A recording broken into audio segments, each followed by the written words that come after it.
Hello guys, in this video I'm going to show you how to change text size in the Telegram app.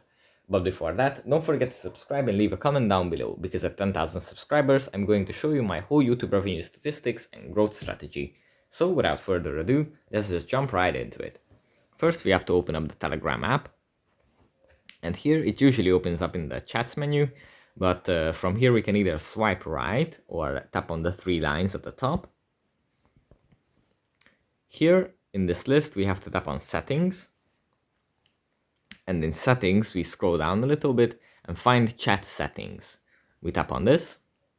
And here at the top, there's a message text size little slider.